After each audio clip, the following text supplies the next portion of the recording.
Nosso evangelho de hoje é Mateus 16, de 24 a 28, hoje dia de Santa Benedita da Cruz, mártire. Naquele tempo, Jesus disse aos discípulos: Se alguém quer me seguir, renuncie a si mesmo, tome sua cruz e me siga. Pois quem quiser salvar a sua vida, vai perdê-la. E quem perder a sua vida por causa de mim, vai encontrá-la. De fato, que adianta ao homem ganhar o mundo inteiro, mas perder a sua vida?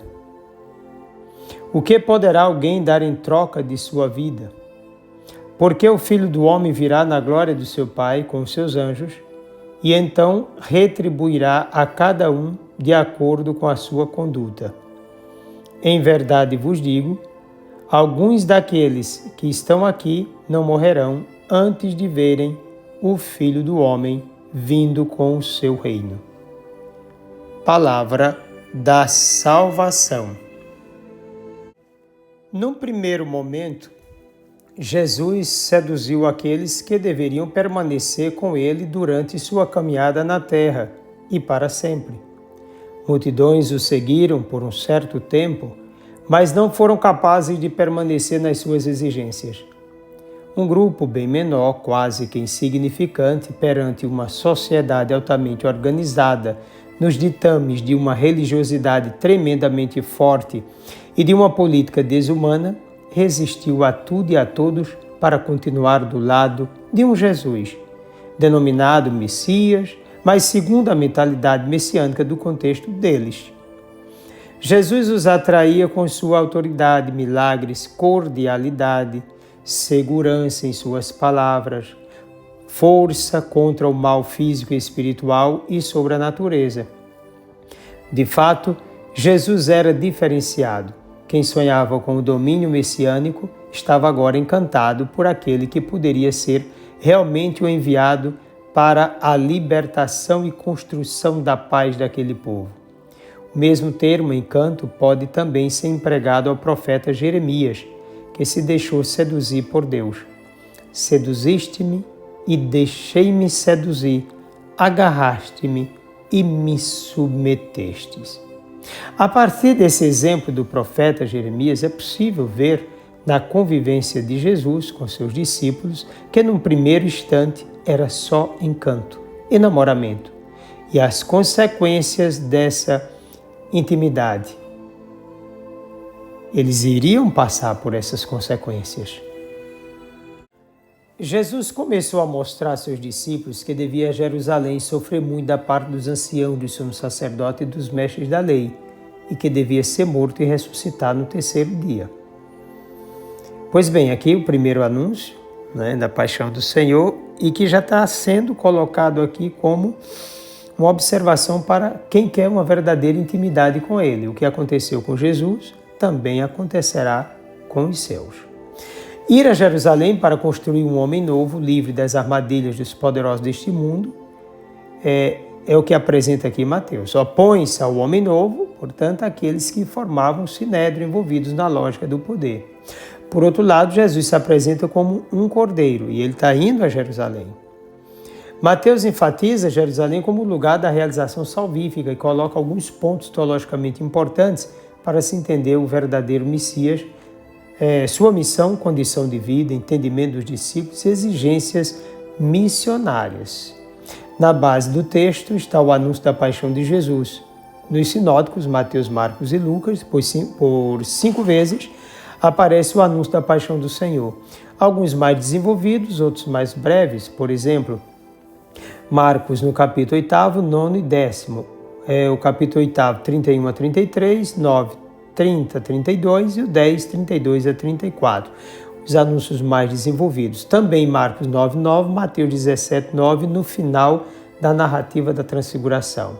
Agora, os mais breves, no contexto do Getsemane, Marcos 14, 41, Mateus 26, 45 e Lucas 9, 44.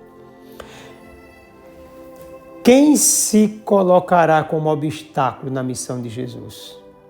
Os anciãos aristocráticos de Jerusalém, isso é um grupo. Depois, os sumos sacerdotes e os doutores da lei. Esses vão se colocar aí como obstáculos. Esses vão fomentar mesmo as ideologias deles. Considerados como homens donos da verdade e de formadores de opinião pública, formam o poder judiciário. Além desses, todo aquele que se coloca a favor da mentalidade messiânica existente, isto é, o messianismo político, apresenta-se como um grave obstáculo a Jesus, como uma tentação a ser superada pelo Mestre. Combater essa mentalidade é uma necessidade que trará graves consequências tanto para Jesus quanto para seus discípulos. A partir do anúncio da paixão, uma nova fase se estabelece na vida de Jesus, na compreensão de sua pessoa e na forma como devem ser os seus discípulos. Essa nova fase não será mais de euforia, mas de rejeição, sofrimento e perda, inclusive de muitos dos seus discípulos. Jesus prepara mais diretamente os seus, pois todos deverão enfrentar os mesmos desafios dele. Eles deverão ser fortalecidos na fé e no conhecimento de tudo aquilo que Jesus propõe para todos, para a realização do projeto do Pai. A eles, Jesus se revela como servo, como quem não possui outra forma de ser senão a de obediência, de entrega total, totalmente desapegado e livre de todo tipo de amarras. Seu ser é todo para o Pai e de modo exclusivo. Por ser todo para o Pai, torna-se todo para a humanidade, para a salvação de todos. Em si não manifesta nenhum interesse pelas riquezas do mundo e seu poder não suporta a ideia de ser rei político, representante de nenhuma forma de governo humano. Não passa pela sua cabeça ser o cumpridor da promessa messiânica no sentido de ser o novo Davi, o restaurador da dinastia de Israel segundo a compreensão das lideranças e do povo de Israel. Inclusive, isso passava pela cabeça de todos os seus apóstolos e discípulos. Pedro, por exemplo, sentindo-se na autoridade de corrigir Jesus, pretende convencê-lo do contrário, possibilitando a reprodução da terceira tentação de Jesus no deserto. As palavras proferidas por Pedro naquela situação são como que tropeço para a vida de Jesus. Isso significa total desconhecimento dele, tanto nessa questão quanto na afirmação de que Jesus é o Cristo, o Filho do Deus vivo. É certo que Pedro descobriu que Jesus é o Messias, mas o quis dentro de seus conceitos pessoais. Por isso, depois de uma revelação importante, cair na armadilha de ser como que uma pedra de tropeço foi o que aconteceu. Na verdade, tanto Pedro quanto os demais necessitavam mudar completamente de mentalidade. Segundo Mateus, os ensinamentos de Jesus são dirigidos aos seus discípulos. Marcos, por sua vez, acrescenta também a multidão. E Lucas, sem restringir ninguém, entende que o ensinamento de Jesus é para todos, é universal. Nesse ensinamento, Jesus deixa claro que seus discípulos jamais deverão viver em vista de si mesmos, não ter medo de carregar a cruz e seguir o servo sofredor, fazendo de suas vidas verdadeiros dons de entrega de si mesmos para o bem de todos. Eles não devem seguir os ditames do corpo. São Paulo adverte: meus irmãos, eu vos peço, pela misericórdia de Deus, que ofereçais os vossos corpos como uma oferta viva, santa e agradável a Deus. Que este seja o vosso culto espiritual. Romanos 12, 1. Em outras palavras, devem colocar em prática as bem-aventuranças. Além disso, não devem colocar suas vidas como algo absoluto, no sentido de não se desgastarem por amor ao reino dos céus. A vida de cada um é um dom, mas deve ser colocada à disposição da salvação da vontade de Deus. O contrário não seria vida. Querer salvar a própria vida, segundo a mentalidade humana, é o mesmo que fazer uma estrada de morte, porque as escolhas são sempre contra a própria natureza. A verdadeira vida é aquela oferecida por Jesus, sua própria vida, a vida eterna. Os discípulos não devem se apegar às coisas do mundo, às suas riquezas. Não devem lutar por interesses que não sejam salvíficos. Devem ser desapegados, livres, solidários, disponíveis e amantes do bem e da verdade. Os que têm coragem de perder a vida do mundo certamente ganharão a vida de Deus. A vida de um discípulo se manifesta no esplendor de uma mente plena de fé, um coração repleto do amor e uma vontade transbordante de esperança. No versículo 28, Mateus estabelece uma ligação entre esse momento e a transfiguração.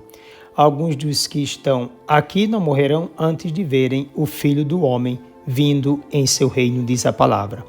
Alguns discípulos experimentarão a vinda do Filho de Deus, especialmente na transfiguração, caso de Pedro, Tiago e João, e todos eles na experiência com o ressuscitado. O fato é que o sentido da vida dos discípulos foi profundamente estabelecido pela pessoa mesma de Jesus como Messias de Deus. O encontro dos discípulos com Jesus já foi, de certa forma, escatológico. A sucessão de eventos vai marcando e aprofundando uma intimidade para todo sempre. O que aconteceu, como exemplo de hoje, de Santa Benedita da Cruz Edith Stein, mártire, que entregou sua vida pela salvação dos seus irmãos judeus. Desça sobre ti a bênção do Deus Todo-Poderoso, Pai, Filho e Espírito Santo. Um forte e carinhoso abraço.